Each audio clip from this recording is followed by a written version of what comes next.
وہ اس غزل میں سما نہیں سکتا. وہ کہتے ہیں کہ غزل کی جو زمین ہے وہ میرے لیے بہت تنگ ہے، اور مجھے اب کسی ایسی زمین کی ضرورت ہے کہ جہاں جو میرا جو وسعت خیال ہے، جو میرا خیال ہے وہ اس میں سما سکے. غزل اس کے لیے ناکافی ہے.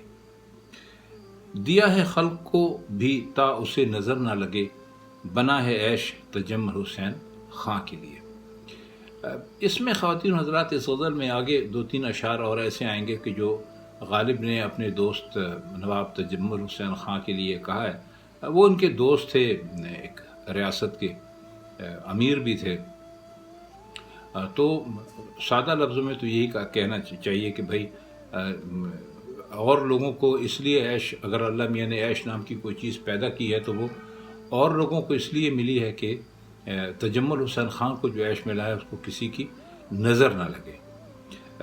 دیا ہے خلق کو بھی تا اسے نظر نہ لگے، ورنہ تو عیش جو تھا وہ اللہ میاں نے تجمل حسین خان کے لیے پیدا کیا تھا اور کسی کے لیے پیدا نہیں کیا تھا. دوسروں کو اگر مل گیا تو وہ اس لیے مل گیا کہ وہ ان کے تجمل حسین خان کے عیش کو کسی کی نظر نہ لگے. اس غزل میں 2-3 جگہ آگے بھی انہوں نے کہا ہے. اگلا شعر ہے جیسے اس کا کہ زباں پہ بار خدایا یہ کس کا نام آیا، کہ میرے نطق نے بوسے میری زباں کے لیے. بار خدا کا مطلب ہے خدا بزرگوار، خدا تعالیٰ کو انہوں نے کہا ہے کہ یہ کہتے ہیں کہ میری زبان پر یہ کس کا نام آ گیا کہ میرے نطق کا مطلب ہوتا ہے گویائی، بولنے کی طاقت. اور بوسے آپ جانتے ہیں چومنے کو کہتے ہیں.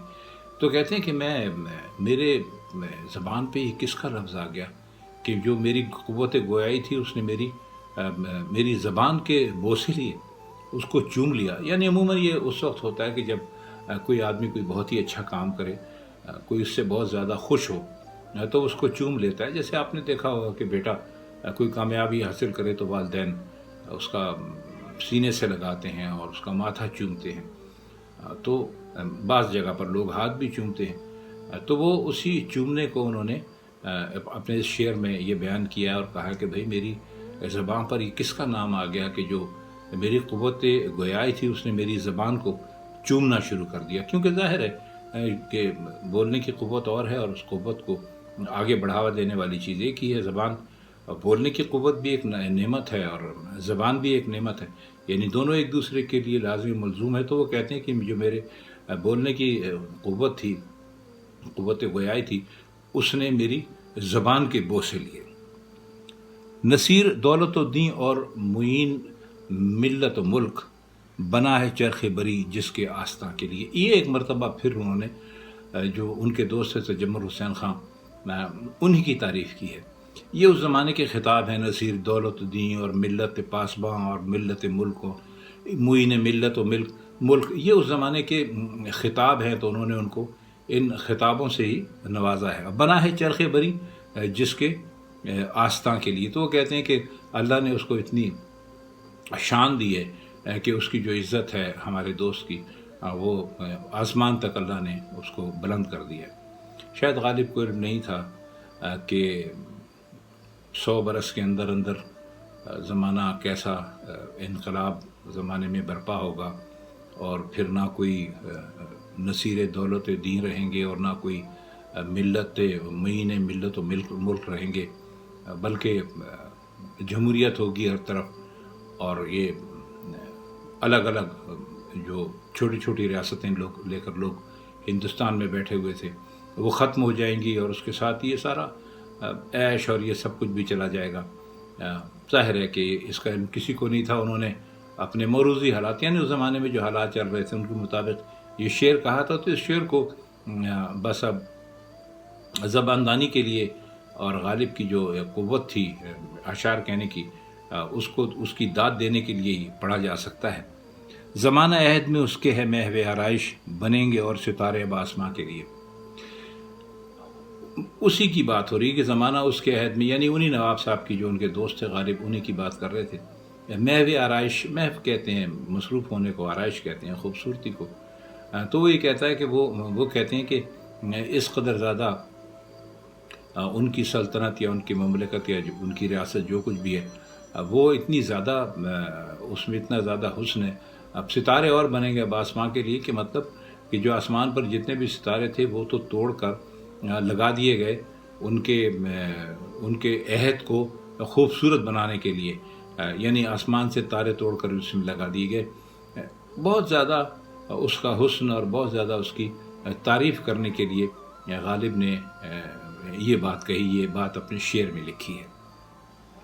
ورق تمام ہوا اور مدح باقی ہے، سفینہ چاہیے اس بحر بے کراں کے لیے. ورق تو آپ جانتے ہیں کسے کہتے ہیں، صفحہ، کاغذ سمجھ لیجیے. اور مدح کہتے ہیں تعریف. اور سفینہ چاہیے اس بحر بے کراں کے لیے. سفینہ کشتی سمجھ لیجیے، ایک بڑی جہاز پانی کا. اور بحر بے کراں ایسا سمندر کہ جس کا کوئی کنارہ نہ ہو، نظر نہ آتا ہو، افق تو افق پھیلا ہوا سمندر کی بہت زیادہ وسعت ہوتی ہے، اسی کی بات کی ہے. تو کہتے ہیں کہ میں تعریف لکھ رہا تھا تو کاغذ ہی ختم ہو گیا تعریف لکھتے لکھتے. تو اب میں کس چیز پر لکھوں؟ تو وہ کہتے ہیں کہ تعریف لکھنے کے لیے تو بس ایسا ہے کہ میرے پاس کوئی جیسے سفینہ ہو کسی بحر بے کراں میں، تو اس کی ضرورت ہے. ادائے خاص سے غالب ہوا ہے نکتہ سرا، صلائے عام ہے یاران نکتہ داں کے لیے. لگتا ہے مرزا غالب نے جس شام یہ غزل کہی ہے، جس رات وہ بہت اچھے موڈ میں تھے، تو انہوں نے کہا کہ ہم جو اپنی غزلوں میں نئے نئے نکتے پیدا کرتے ہیں اور اس میں ایک نیا سے نیا پہلو ہوتا ہے، تو یہ صلائے عام ہے یاران نکتہ داں کے لیے. تو جو شعراء حضرات ہیں ہمارے دور میں اس وقت موجود ہیں، وہ اگر چاہیں تو وہ ہماری پیروی کر سکتے ہیں. یعنی ایک طرح سے یہاں بھی آپ یوں سمجھ لیجئے کہ انہوں نے اپنے کلام پر اور اپنی کہنے کی قوت پر اور اپنی شعر گوئی کا انہوں نے اس انداز میں اس کی تعریف کی ہے.